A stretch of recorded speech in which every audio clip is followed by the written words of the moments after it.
வணக்கம். இன்னைக்கு தினமணி பேப்பர்ல என்ன இம்பார்ட்டன்ட்டான விஷயங்கள் இருக்கு அப்படின்னு சொல்லி பார்ப்போம். முதல்ல இன்றைய திருக்குறள் என்ன சொல்லியிருக்காங்க அப்படின்னா, "எண்ணிய எண்ணியாங்கு எய்துவ, எண்ணியார் திண்ணியர் ஆகப் பெறின்" அப்படின்னு சொல்லி குடுத்திருக்காங்க. அதாவது எண்ணியவர் எண்ணியபடியே செயல் ஆற்றுவதில் உறுதியுடையவராக இருக்கப் பெற்றால், அவர் எண்ணியவற்றை எண்ணியவாறே அடைவர் அப்படின்னு சொல்றாப்புல. அதாவது நம்ம நெனச்ச விஷயத்துல ஸ்ட்ராங்கா இருக்கப்ப, நெனச்சத நெனச்ச மாரியே பண்ணிறலாம் அப்படின்னு சொல்லி திருவள்ளுவர் சொல்றார். திருக்குறள் எண் 666 அதிகாரம் துணைத்திட்பம் அப்படிங்கிற அதிகாரத்துல. மத்தபடி இன்றைய செய்திகள்ல பார்த்தீங்கன்னா, இந்தியாவுடைய பொருளாதார வளர்ச்சிய பத்தி ஒரு சில செய்திகள் வந்து நமக்கு வந்திருக்கு. என்ன சொல்லியிருக்காங்க அப்படின்னா, மாநிலங்கள் இடையே ஜிடிபி இடைவெளி அப்படின்னு சொல்லி நித்தி ஆயோகோட துணைத் தலைவர் வந்து ஒரு கருத்த தெரிவிச்சிருக்கிறார். என்ன அப்படின்னா, நமக்கு இந்தியாவுல இருக்கக்கூடிய 26% மக்கள் தொகைய பிரதிநிதித்துவப்படுத்தக்கூடிய மாநிலங்கள், இந்தியாவுடைய ஜிடிபிக்கு 44% பங்களிக்குது அப்படிங்கிறத சொல்றாங்க. இருந்தாலும் இந்தியாவோட 38% ஆஃப் த பாப்புலேஷன ரெப்ரசன்ட் பண்ணக்கூடிய ஸ்டேட்ஸ்ல இருந்து ஜிடிபி கான்ட்ரிபியூஷன் நேஷனல் ஜிடிபிக்கு எவ்வளோ கான்ட்ரிபியூட் ஆகுதுன்னா 19% மட்டும் தான் கான்ட்ரிபியூட் ஆகுது. இந்த ஒரு கேப் வந்து வைடன் ஆயிட்டே இருக்கு அப்படிங்கிறத சொல்றாங்க. ஓகேவா? GDP inequality among the states அப்படிங்கிறத இந்த இடத்துல சொல்ல வராங்க. ஸோ அப்ப ஜிடிபி இன்இக்வாலிட்டிய அட்ரஸ் பண்றதுக்கு என்ன பண்ணணும் அப்படின்னு சொல்லி பார்த்தீங்கன்னா, நமக்கு ஸ்டேட் ஸ்பெசிஃபிக் குரோத் மாடல வந்து கொண்டு வரணும் அப்படிங்கிறத தான் இங்க சொல்ல வராங்க.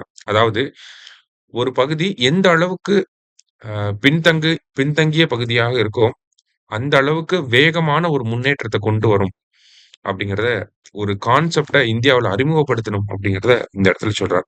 எவ்வளோக்கு எவ்வளோ பேக்வேர்டா இருக்கோ, அவ்வளோக்கு அவ்வளோ அ ஃபாஸ்டரா நம்மனால குரோ ஆக முடியும். அந்த ஸ்டேட் குரோ ஆகுறப்ப இந்தியாவோட ஜிடிபியும் குரோ ஆகும் அப்படிங்கிற ஒரு கான்செப்ட்ட இந்த இடத்துல சொல்ல வராங்க. அதுக்கு எக்ஸாம்பிளா நம்ம பார்த்தோம்னா, இப்ப அசாம் இருந்துச்சு. அசாம்ல வந்து அ சைல்டு மேரேஜ் அப்படிங்கிறது இந்தியாவிலேயே அதிகமா இருக்கக்கூடிய மாநிலம் ஒரு காலத்துல அசாமா தான் இருந்தாங்க. அத ஃபோக்கஸ்டா எலிமினேட் பண்றனால இப்ப என்னாச்சுன்னா, இந்தியாவிலேயே அதிகமா நமக்கு குழந்தை திருமணங்கள தடுத்த ஒரு மாநிலமா அசாம் வந்து இருக்காங்க. இத நம்ம எக்கனாமிக்ஸ் பாயிண்ட் ஆஃப் வியூல அப்ளை பண்ணி பார்க்கிறப்ப, ஒரு மாநிலம் எந்த அளவுக்கு பின்தங்கிய பொருளாதார வளர்ச்சி இருக்கோ, அவங்க ஃபோக்கஸ்டான ஒரு குரோத் மாடல கொண்டு வரப்ப, அதிகப்படியான பொருளாதார வளர்ச்சி கொண்ட மாநிலமாக அத மாத்த முடியும் அப்படிங்கிறத கொண்டு வராங்க. சரியா? அடுத்ததா பார்த்தீங்க அப்படின்னா, நமக்கு இந்த வருஷம் மழைப்பொழிவு எப்படி இருந்துச்சு அப்படிங்கிறத குடுத்திருக்காங்க.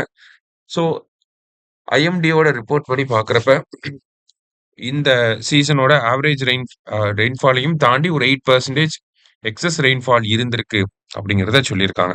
ஓகேவா? ஸோ இந்த மான்சூன் சீசன பொறுத்தவரைக்கும் டிசாஸ்டர்ஸ் அப்படிங்கிறது அதிகமா இருந்துச்சு. குறிப்பா ஹிமாலயன் ரீஜியன்ஸ்ல கிளவுட் பர்ஸ்ட் அப்படிங்கிறது அதிகமா இருந்துச்சு.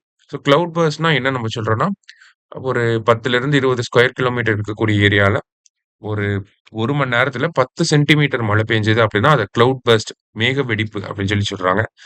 இந்த மேக வெடிப்பு அப்படிங்கிறது ஒரு பிரதான காரணமா இருந்துச்சு. நமக்கு நார்த் ஈஸ்ட் அண்ட் தென் அந்த ஹிமாலயன் ரீஜியன்ல வந்து ஜம்மு அண்ட் காஷ்மீர்ல இங்கெல்லாம் வந்து அந்த ஒரு டிசாஸ்டர்ஸ் நடந்ததுக்கு ஓகேங்களா? லேண்ட்ஸ்லைட் நடந்துச்சு. ஃபிளாஷ் ஃப்ளட் அப்படிங்கிறது இருந்துச்சு.